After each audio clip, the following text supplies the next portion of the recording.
Hello friends, मैं हूं सुरेंद्र शेखर और आपका मेरे यूट्यूब चैनल में बहुत बहुत स्वागत है। दोस्तों, आज हमारा रीजनिंग का भाग 10 है और इसमें ऐसे महत्वपूर्ण प्रश्न लिए हैं हमने जो कि आपके आईएएस पीसीएस आपके ग्रुप सी, रेलवे, एसएससी और ग्रुप डी में इस प्रकार के प्रश्न बार बार पूछे जाते हैं। दोस्तों, बहुत ही इंपॉर्टेंट प्रश्न इनको बोल सकते हैं। पहला प्रश्न है कि निम्न में से लुप्त संख्या ज्ञात कीजिए। यानी कि जो ये लुप्त संख्या है, ये प्रश्नवाचक चिन्ह, इसको हमें बताने कि यहाँ पे कौन सी संख्या आएगी, आपको बताना है दोस्तों। जैसे कि 1 से 4, 4 से 10, 10 से 22, 22 से 46, उसी प्रकार से जो प्रश्नवाचक चिन्ह पे जो लुप्त संख्या है उसको आपको बताना होगा। तो देखिए दोस्तों, यदि आपने अब तक हमारे YouTube चैनल सब्सक्राइब नहीं किया तो प्लीज़ सबसे पहले हमारे YouTube चैनल को सब्सक्राइब कर लें और साथ में बेल आइकन भी दबाएं, जो कि हमारी वीडियो सबसे पहले आपके पास पहुंच सके दोस्तों। तो मैं आपसे ये कहना चाहूँगा कि इस वीडियो को यहीं पे रोकिए, एक बार स्वयं से हल करने की कोशिश करें, ताकि जब इस प्रकार के प्रश्न आपकी परीक्षा में पूछे जाएं तो आप आसानी से इनका आंसर दे पाएँ दोस्तों। तो चलिए, इस प्रकार के प्रश्न आसानी से किस प्रकार से हल किए जाते हैं देखना है दोस्तों। सबसे पहले कि ये बढ़ते क्रम में है या घटते क्रम में। तो देखिए 1 से 4, 1 से 4, 4 से 10, 10 से 22, 22 से 46, उसी प्रकार यहाँ पे बढ़ती हुई संख्या आ रही दोस्तों। क्योंकि ये बढ़ रहा है तो यहाँ प्रश्नवाचक चिन्ह पे कोई बड़ी संख्या आएगी, यानी कि 46 से बड़ी संख्या आएगी। घटते क्रम में होता तो फिर यहाँ पे हम थोड़ा कंफ्यूज हो जाते हैं, परंतु ये बढ़ रहा है। पहले 1 में 4, फिर 4 से 10, 10 से 22, 22 से 46, तो 46 से कोई बढ़ती हुई संख्या ही आएगी प्रश्नवाचक चिन्ह पे। तो देखिए, सबसे पहले हमें देखना है कि 1 से 4 कैसे करके कितनी संख्या बड़ी है, कि जो 1 से 4 हुआ, तो यानी कि 1 से कितनी 4 कैसे हुआ कि 3 बड़ा है। ठीक है, 1 से यदि हमने 1 में 3 जोड़ेंगे तो कितना होगा, 4 हो जाएगा। यहाँ पे क्या है, 4। यदि हमने 1 में 3 जोड़ेंगे तो कितना होता है, 4 होता है। यहाँ पे क्या है आपका, बिल्कुल 4 सही है। अब देखिए 10, इस 4 में कितने बड़े हैं कि जो 10 हुआ है। ठीक हो गया। तो 4 में यदि हम 6 को प्लस करेंगे, ठीक है, तो 4 6 कितना होगा, 4 6 कितना होता है, 10 होता है। यहाँ पे आपका क्या है, 10। अब इस 10 से क्या किया जाए, जो ये 22 हो, इस 10 में क्या जोड़ दिया जाए, जो ये 22 हो। तो यदि 10 में यदि हम 12 को जोड़ते हैं तो 10 से 12 कितना होता है, 22। और यहाँ पे क्या आपका 22 बिल्कुल सही है। अब देखिए इस 22 में क्या जोड़ा दिया जाए, जो ये 46 हो। तो यदि 22 में हम 24 को प्लस करते हैं तो क्या आएगा, 46। यहाँ पे बिल्कुल सही 46 आ रहा है। अब 46 में क्या प्लस किया जाए, जो कि क्वेश्चन मार्क में आपको सही आंसर बताना होगा। अब देखिए पहले किस प्रकार से ये बढ़ रहा है, ये आपको नीचे फटक से मालूम चलना चाहिए कि किस हिसाब से बढ़ रहा है। पहले 3, फिर 3 का दुगुना 6, 6 का दुगुना 12, 12 का दुगुना 24, यानी कि दुगुना बढ़ रहा है।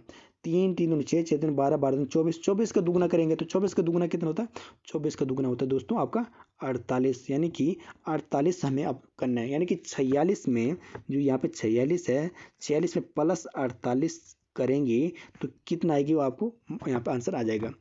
तो 8 6 कितना होता है, 8 6 14 होता है। 14 को 4 हाथ से ली 1 और 4 4 8 1 9, यानी कि 94। यानी कि जो प्रश्नवाचक चिन्ह है यहाँ पे कौन सी संख्या आएगी, 94 आएगी दोस्तों। अब देखिए 94 किस ऑप्शन में, 94 ऑप्शन नंबर सी, यानी कि ऑप्शन नंबर सी इसका सही आंसर हो जाएगा दोस्तों। और इस पर लुप्त संख्या आपकी आएगी 94। ठीक है, ये 94 किस प्रकार से हुआ, पहले 3 बड़ा, फिर 6 बड़ा, फिर 12 बड़ा, फिर 24 बड़ा, फिर 24 का दुगुना बड़ा 48। यानी कि 48 में हमने क्या किया, 46 प्लस किया, तो इसका सही आंसर 94 आया दोस्तों। तो उम्मीद है आप इस प्रश्न को आसानी से समझ गए होंगे। यदि इस प्रकार के प्रश्न आपके परीक्षा में पूछे जाएं तो आप आसानी से इनका सही उत्तर दे पाएंगे दोस्तों, सही रूप से हल कर पाएंगे। चलिए अगले प्रश्न की तरफ चलते हैं दोस्तों। ये प्रश्न बहुत ही इंपॉर्टेंट है और बार बार इस प्रकार के प्रश्न आपके परीक्षा में पूछे जाते हैं। इंपॉर्टेंट प्रश्न इनको बोल सकते हैं दोस्तों। इस प्रकार के प्रश्न बार बार परीक्षा में दोहराए जाते हैं। ये प्रश्न पूछ रहा है कि 4 लड़के एक बेंच पर बैठे हैं। सुनील मैथ्यू के बाईं ओर है और रहीम के दाएं ओर बैठा है। रहीम अनिल के बाएं ओर बैठा है, तो बाईं छोर पर कौन बैठा, ये आपको बताना है। बहुत ही इंपॉर्टेंट। तो दोस्तों, यदि आपने अभी तक हमारा चैनल को सब्सक्राइब नहीं किया तो प्लीज़ प्लीज़ प्लीज़ हमारा आपसे अनुरोध है दोस्तों कि हमारा चैनल को सब्सक्राइब कर लें, क्योंकि हम काफ़ी मेहनत से आपके लिए वीडियो को बनाते हैं और फिर आपको काफ़ी अच्छे तरीके से बताने की पूर्ण कोशिश करते हैं दोस्तों। तो मुझे उम्मीद है कि आपको अच्छा लगता होगा। तो प्लीज़ हमारा चैनल को लाइक भी करें और दोस्तों के साथ अधिक से अधिक शेयर करें दोस्तों, ताकि अधिक से अधिक लोग हमसे जुड़ पाएँ दोस्तों।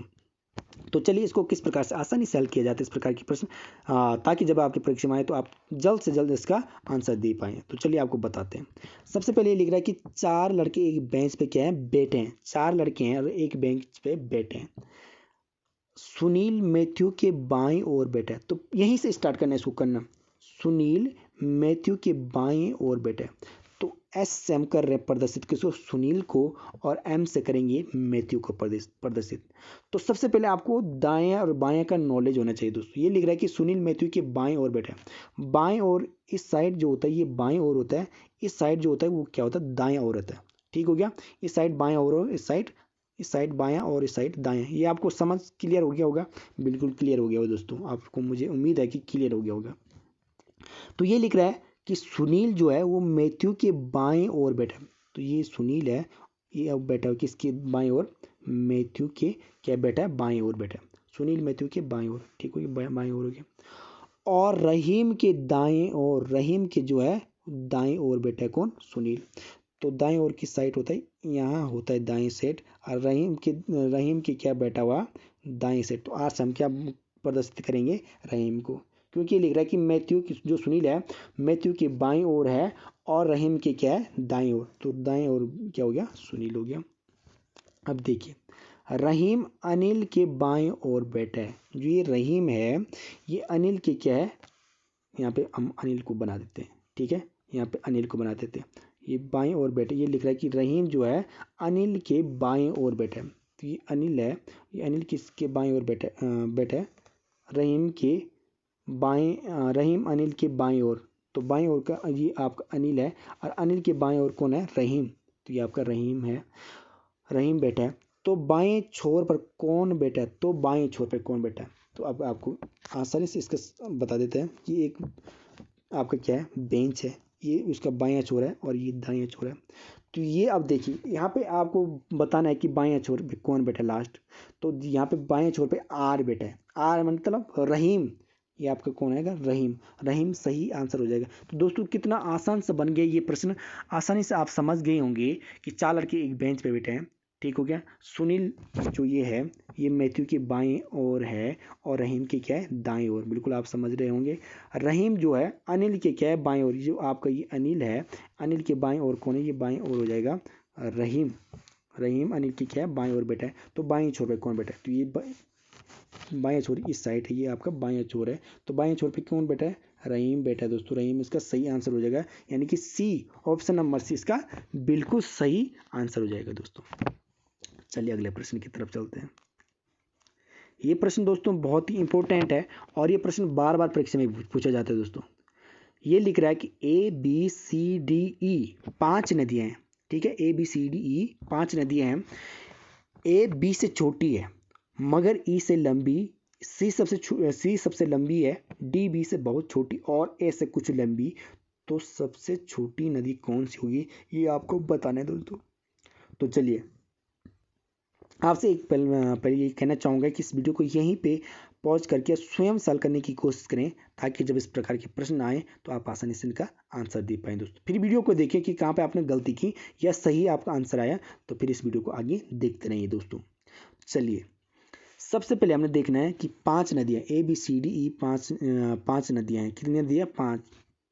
अब देखिए ए है बी से छोटी, ए बी से क्या है, छोटी है। तो ये आपकी हो गया बी। ये कौन सी नदी होगी आपकी, ये आपकी होगी बी।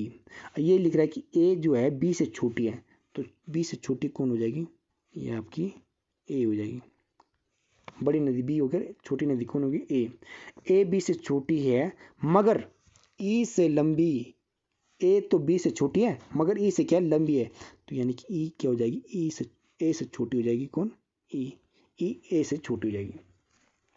सी सबसे लंबी है, तो ये सी क्या है, सबसे लंबी। तो सी सबसे लंबी बना देती, क्योंकि सी से बड़ी कोई नदी होगी नहीं, क्योंकि ये लिख रहा है ना, साफ स्पष्ट कर रहा है कि सी सबसे लंबी है। तो 5 नदी में सबसे लंबी कौन सी नदी है, सी है। तो ये सी सबसे लंबी बना दी मैंने। डी बी से बहुत छोटी, जो डी है बी से बहुत छोटी, यानी कि डी जो है बी से बहुत छोटी, डी बी से बहुत छोटी और ए से कुछ लंबी, और ए से ये ए है, और ये लिख रहा है कि डी बी से छोटी है मगर ए से लंबी है। तो ए से लंबी कौन हो जाएगी, डी हो जाएगी। तो सबसे छोटी नदी कौन सी है, तो सबसे छोटी नदी कौन सी, ये आपको बताना है। ठीक है, ये आपको बताना है कि सबसे छोटी नदी कौन सी है। अब देखिए ये आपकी सी नदी है, ये आपकी बी है, ये डी है, ये ए है, ई है। तो देखिए इनमें सबसे छोटा कौन है, सबसे छोटी आपकी ई है दोस्तों, सबसे छोटी कौन सी ई। तो यानी कि ऑप्शन नंबर डी इसका सही आंसर हो जाएगा, यानी कि छोटी नदी कौन होगी, ई। यदि बताएगा सबसे बड़ी नदी कौन सी है तो सबसे बड़ी नदी आपकी सी। यदि पूछेगा दूसरे नंबर में कौन सी लंबाई में सबसे बड़ी है तो दूसरे नंबर पे बी है, तीसरे नंबर पे डी है, चौथे नंबर पे ए है और लास्ट में कौन है, ई है दोस्तों। तो मुझे उम्मीद है आप आसानी से इस प्रश्न को समझ गए होंगे। बहुत सारे यूट्यूबर किस प्रकार से इसको बताते हैं, इस प्रकार के चिन्ह घटा बढ़ा के इसको करते हैं दोस्तों, तो इसमें आप लोग कंफ्यूज हो जाते हैं दोस्तों। तो यदि हम इस प्रकार से इन चिन्हों के माध्यम से इसको करते हैं तो कभी कभी हमारा आंसर गलत हो पाता है दोस्तों, और सही रूप से इसका सही आंसर निकल नहीं पाता है। तो जिस प्रकार से मैंने आपको बताया तो उम्मीद है आप आसानी से समझे होंगे इसको, और आसानी से परीक्षा में इसी प्रकार यदि आप करते हैं तो आपका आंसर बिल्कुल सही हो जाएगा दोस्तों। चलिए अगले प्रश्न की तरफ चलते हैं। ये प्रश्न भी बहुत ही इंपॉर्टेंट है और ये प्रश्न बार बार परीक्षा में पूछा भी जाता है दोस्तों, बार बार पूछा जाता है क्योंकि कैलेंडर का वर्ष कैलेंडर से संबंधित है और ये प्रश्न पूछा जाता है दोस्तों। तो सबसे पहले दोस्तों आपसे अनुरोध करूँगा कि हमारा चैनल को सब्सक्राइब कर दीजिए और हमारी वीडियो को लाइक भी कर दीजिए और शेयर भी कर दीजिए, ताकि अधिक से अधिक लोग हमसे जुड़ें और अधिक से अधिक लोगों तक हमारी वीडियो पहुँचे और ताकि अधिक से अधिक लाइक मिले। काफ़ी मेहनत करते हैं दोस्तों आपके लिए और काफ़ी कड़ाई से आपके सामने पे इस प्रश्न को हल करने की कोशिश करते हैं दोस्तों। खोज के इंपॉर्टेंट प्रश्न लाते हैं दोस्तों, जो कि आपके हित के लिए होते हैं और बार बार जो परीक्षा में पूछे जाते हैं, हम उन्हीं प्रश्नों को हल कराने की पूर्ण कोशिश करते हैं दोस्तों। अब देखिए प्रश्न क्या पूछ रहा है कि यदि 25 सितंबर 2010 को बृहस्पतिवार था, बृहस्पतिवार यानी कि गुरुवार था, ठीक है, 25 सितंबर 2010 को बृहस्पतिवार यानी कि गुरुवार था, तो उसी वर्ष 25 अक्टूबर को कौन सा दिन आएगा ये आपको बताना है। तो सबसे पहले आपसे यही अनुरोध करूंगा कि इस वीडियो को यहीं पर रोकिए, स्वयं से हल करने की कोशिश करें, ताकि जब इस प्रकार के प्रश्न आपकी परीक्षा में पूछे जाएं तो आप आसानी से इनका आंसर दे पाएं दोस्तों। तो चलिए दोस्तों इसको सरल रूप से कैसे हल किया जाता है कैलेंडर का। सबसे पहले हमने देखना है कि 25 सितंबर 2010 को क्या है, बृहस्पतिवार यानी कि गुरुवार। तो ये आपका आ गया 25 सितंबर, ठीक हो गया। 25 सितंबर को क्या है आपका गुरुवार है, 25 सितंबर को गया आपका गुरुवार। अब हमने क्या बताना है कि 25 अक्टूबर को बताना है, 25 अक्टूबर का कौन सा दिन आएगा। तो 25 सितंबर को तो गुरुवार आ गया, यहाँ पे लिख रहा है कि गुरुवार, बृहस्पतिवार भी बोल सकते हैं, गुरुवार भी बोल सकते हैं, ठीक है, एक बोल दीजिए आप। तो 25 सितंबर को हो गया आपका गुरुवार। तो अगले एक सप्ताह बाद फिर क्या आएगा, गुरुवार आएगा। एक सप्ताह बाद क्या आएगा, गुरुवार, यानी कि एक सप्ताह फिर कब आएगा, 2 अक्टूबर को आएगा। 25 सितंबर को गुरुवार था तो 2 अक्टूबर यानी कि 25 में 7 प्लस करेंगे तो कितना आएगा, 2 तारीख आएंगे, क्योंकि सितंबर का महीना जो तो 30 तारीख का होता है, और यदि 25 में 7 जोड़ेंगे तो कितना आएगा, 2। तो 2 अक्टूबर को क्या आएगा, फिर 2 अक्टूबर को भी गुरुवार आएगा, ठीक है। अब फिर हमने देखना है कि 25 अक्टूबर को, अभी 2 अक्टूबर चल रहा है, 2 अक्टूबर को गुरुवार हो गया। अब देखिए एक सप्ताह बाद फिर क्या आएगा, गुरुवार, यानी कि एक सप्ताह कब आएगा, 9 तारीख को फिर आएगा, 9 अक्टूबर को फिर आएगा आपका गुरुवार, ठीक है। फिर अगला जो सप्ताह कब आएगा, अगला सप्ताह यानी कि 9 में 7 दिन और जोड़ेंगे तो कितना आएगा, 16। तो 16 अक्टूबर को भी क्या आएगा आपका गुरुवार आएगा, ठीक है। अब 16 अक्टूबर 2010 को क्या आ गया आपका गुरुवार। अब 16 में यदि हम एक सप्ताह बाद फिर क्या आएगा, गुरुवार आएगा। तो 16 में यदि 7 को और जोड़ते हैं तो 16 7 कितना होता है, 23। तो 23 अक्टूबर को भी क्या आएगा, गुरुवार आएगा दोस्तों। अब 23 अक्टूबर तो फिट हो गया, हमने 25 अक्टूबर को बताना है। तो 23 अक्टूबर को आपका हो गया गुरुवार। तो 24 अक्टूबर को क्या आएगा, शुक्रवार आ जाएगा, ठीक है। 24 अक्टूबर को क्या आएगा, शुक्रवार आ जाएगा। और 25 अक्टूबर को क्या आएगा आपका शनिवार आ जाएगा, ठीक हो गया दोस्तों, शनिवार। अब देखिए शनिवार को क्या आ रहा है आपका, 25 अक्टूबर आ रहा है, 25 अक्टूबर को क्या आ रहा है, शनिवार। अब देखिए शनिवार किस ऑप्शन में, तो शनिवार आपकी ऑप्शन नंबर डी, यानी कि ऑप्शन नंबर डी बिल्कुल आपका सही आंसर हो जाएगा दोस्तों, यानी कि 25 अक्टूबर का कौन सा दिन है हमारा, शनिवार है दोस्तों। तो उम्मीद है आप आसानी से इस प्रकार के प्रश्न को समझ गए होंगे। यदि इस प्रकार की प्रश्न आपकी परीक्षा में पूछे जाए तो आपका आंसर इसी प्रकार आसानी से हल हो पाएगा दोस्तों। चलिए नेक्स्ट प्रश्न की तरफ चलते हैं। ये प्रश्न बहुत ही इंपॉर्टेंट है दोस्तों, ये प्रश्न बार बार परीक्षा में पूछे जाते हैं काफ़ी महत्वपूर्ण प्रश्न दोस्तों ये बार बार पूछे जाते हैं, इंपॉर्टेंट प्रश्न है, काफ़ी खोज के लाते दोस्तों आपके लिए इंपॉर्टेंट प्रश्न हमेशा मैं खोजता हूँ ताकि आपकी परीक्षा में कोई दिक्कत ना आए दोस्तों। तो चलिए सबसे पहले हम देखेंगे कि जो लुप्त संख्या कहाँ पे है। तो लुप्त संख्या यहाँ पे है और इसको हमें बताना है कि यहाँ पे कौन सी संख्या आएगी, ये हमें बताना पड़ेगा। तो सबसे पहले मैं आपसे यही अनुरोध करूँगा कि इस वीडियो को यहीं पे रोक के स्वयं हल करने की कोशिश करें कि लुप्त संख्या कौन सी यहाँ पे आएगी, ये आपको बताना होगा दोस्तों। तो चलिए आपको आसानी से बता देते हैं कि यहाँ पे किस प्रकार से हल होगा ये प्रश्न। सबसे पहले देखना है कि यहाँ पे क्या एक प्रश्नवाचक चिन्ह है। तो जिस प्रकार यहाँ पे 10 हुआ और यहाँ पे 24 हुआ, उसी प्रकार से प्रश्नवाचक चिन्ह पे आएगी संख्या कि यहाँ पे कौन सी संख्या आएगी, उसी प्रकार से आएगी। जिस प्रकार यहाँ पे 10 और यहाँ पे 24 आया, उसी प्रकार यहाँ पे संख्या आएगी।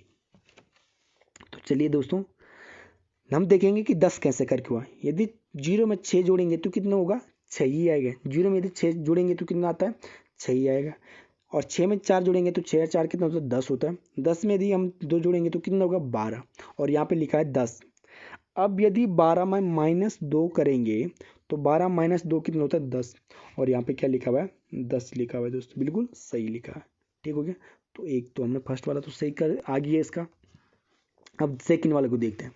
यदि 10 में 2 जोड़ेंगे तो 10 2 कितना होता है, 12। 12 में यदि 8 को जोड़ेंगे तो 12 8 20। 20 में यदि 6 को जोड़ेंगे तो कितना होगा, 26 हो जाएगा। और यहाँ पे लिखा हुआ है 24। तो यदि हम यहाँ भी -2 करेंगे तो 26 - 2 बराबर कितना होगा, 24। और यहाँ पे क्या आ गया, 24। यानी कि पहले में -2 किया तो दूसरे वाले में हमने क्या किया, -2 करेंगे। अब देखिए दोस्तों इस तीसरे वाले को देखते हैं। यदि 4 में 14 जोड़ेंगे तो कितना होता है, 14 4 कितना होगा, 18। 18 में यदि 12 जोड़ेंगे तो कितना होगा, 18 12 हो गया 20। 18 12 हो गया 30। 30 में यदि हम 10 को जोड़ेंगे तो कितना होगा, 30 10 40 हो जाएगा। अब देखिए यहाँ हमने -2 किया, यहाँ भी -2 किया, तो यहाँ भी क्या हो जाएगा, -2 होगा। तो 40 में -2 करेंगे तो कितना होगा आपका, 38 हो जाएगा दोस्तों। अब देखिए 38 किस ऑप्शन में, 38 ऑप्शन नंबर बी में है। ऑप्शन नंबर बी सही हो जाएगा, यानी कि क्वेश्चन मार्क पे जो संख्या आएगी वो आपकी क्या आएगी, 38 आ जाएगी दोस्तों। तो उम्मीद है आप इस प्रश्न को भी आसानी से समझ गए होंगे। यदि इस प्रकार के प्रश्न आपके परीक्षा में पूछे जाएं तो आप आसानी से इनका आंसर दे पाएंगे दोस्तों। तो दोस्तों हमारी वीडियो को पहले लाइक शेयर जरूर कर लें ताकि अधिक से अधिक हमारी वीडियो को देख पाएं दोस्तों। चलिए अगले प्रश्न की तरफ चलते हैं। ये प्रश्न बहुत ही इंपॉर्टेंट है दोस्तों। इस प्रकार के प्रश्न बार बार परीक्षा में पूछे जाते हैं, बहुत ही महत्वपूर्ण प्रश्न। ये प्रश्न है कि एम और एफ एक विवाहित दंपति है। ए और बी बहनें हैं। ए एफ की बहन है, बी एम की क्या लगती है, ये आपको बताना। बहुत ही इंपॉर्टेंट रिश्ता वाला प्रश्न है और ये प्रश्न बार बार किसी भी एग्जाम में महत्वपूर्ण प्रश्न है और बार बार पूछा जाता है। तो एक बार ये कहूँगा फिर से कि इस वीडियो को यहीं पर रोक के स्वयं सॉल्व करने की कोशिश करें ताकि जब इस प्रकार के प्रश्न आपसे पूछे जाएं तो आसानी से आप आंसर दे पाएँ। और फिर वीडियो को भी देखें कि कहाँ पे आपने गलती की या आपने सही किया, फिर आगे आप देखते रहें दोस्तों। चलिए इस प्रकार के प्रश्न को आसानी से किस प्रकार सॉल्व किया जाता है। सबसे पहले देखना है कि एम और एफ क्या है, एक विवाहित दंपति। विवाहित दंपति का मतलब होता है कि पति पत्नी है। एम और एफ क्या है, विवाहित दंपति मान की पति पत्नी। तो ये आपका हो गया एम और ये आपका हो गया एफ। ये क्या है, आपकी पति पत्नी है। एम और एफ क्या है, पति पत्नी। ए बी बहनें हैं, ये हो गया आपका ए और ये आपकी होगी बी। तो ये ए और बी भी क्या है, आपस में बहन है। और ये क्या है, पति पत्नी। एम और एफ पति पत्नी है और ए और बी क्या है, बहन है। अब ये लिख रहा है कि ए एफ की बहन है, ए एफ की बहन है। तो देखिए इस प्रकार के प्रश्न को जब आते हैं तो एक बार स्वयं पे लें, अपने आप पे जब इस प्रश्न को लेंगे तभी ये रिश्ता सही से निकल पाएगा दोस्तों। तो यदि इस एम को मैं स्वयं को मानता हूँ, यदि एम मैं हूँ, मैं अपने आप को मानता हूँ एम, और जो ये एफ है ये मान के चलो मेरी पत्नी है, ठीक है ना, ये मेरी क्या है, पत्नी। एम मैं हूँ, एफ कौन है, मेरी पत्नी है। क्योंकि लिख रहा है कि एम और एफ एक विवाहित दंपति यानी कि पति पत्नी है। और ए बी क्या है, ये तो बहन है, ये क्या है, बहनें। अब ये लिख रहा है ए एफ की बहन है, ए है एफ की बहन, ए एफ की बहन। जो ये ए है ये एफ की बहन यानी कि एफ। एफ कौन है, एफ तो मेरी पत्नी है, एम मैं हूँ, और ये लिख रहा है कि ए एफ की बहन है। तो यानी कि एफ मेरी पत्नी है और ये ए क्या है, मेरी पत्नी की बहन है।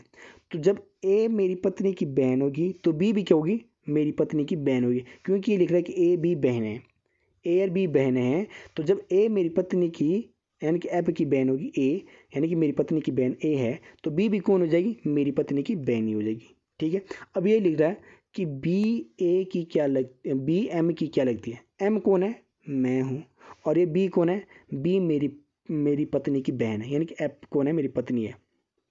ठीक है, और ये लिख रहा है कि बी एम की क्या लगती है, तो एम मैं हूँ और बी कौन है, बी मेरी पत्नी की बहन है। तो मेरी पत्नी की बहन मेरी क्या लगेगी, मेरी पत्नी की बहन मेरी क्या लगेगी, साली। ठीक है, साली लगेगी दोस्तों। साली किस ऑप्शन में, option number B. Option number B इसका बिल्कुल सही आंसर हो जाएगा दोस्तों। इसका जो राइट आंसर हो जाएगा साली हो जाएगा। ठीक है, ये यहाँ पे आप आसानी से इस प्रकार के प्रश्न जब आते हैं तो इसी प्रकार से हल किया जाता है दोस्तों। ये इस प्रकार के प्रश्न ये लिख रहा था प्रश्न, ए एम और एफ क्या, विवाहित दंपति, यानी कि एम और एफ पति पत्नी थी और ए बी क्या थी, बहनें थी। तो जब एम और पति पत्नी होगी और ए बी बहनें होगी, और ये लिख रहा है कि ए एफ की बहन है, क्योंकि ए ये है, एफ की बहन है, तो एफ कौन थी, मेरी पत्नी थी। और ये लिख रहा है कि बी एम का क्या है, तो बी जो थी ये ए की बहन थी, यानी कि ए एफ बी क्या थी, बहनें, और एफ मेरी पत्नी थी और बी मेरी पत्नी की बहन। तो मेरी पत्नी की बहन मेरी क्या हो जाती, साली हो जाती। तो यानी कि एम का जो रिश्ता होगा एम बी से, वो किस प्रकार का होगा, साली का संबंध होगा दोस्तों। तो उम्मीद है आप इस प्रकार के प्रश्न को भी आसानी से समझ गए होंगे। तो दोस्तों फिर से आपको यही कहना चाहूँगा आपसे कि अभी तक यदि आपने हमारा यूट्यूब चैनल को सब्सक्राइब नहीं किया तो प्लीज़ हमारे यूट्यूब चैनल सब्सक्राइब कर लें और साथ बेल आइकन को दबाएं, ताकि हमारी वीडियो सबसे पहले आप तक पहुंच सके दोस्तों। और इस वीडियो को लाइक शेयर कमेंट जरूर करें दोस्तों कि आपको हमारा पढ़ाया कैसा लगता है, और इसी प्रकार हम आपके लिए नई नई वीडियो लाते रहेंगे दोस्तों। जय हिंद, जय भारत, जय उत्तराखंड।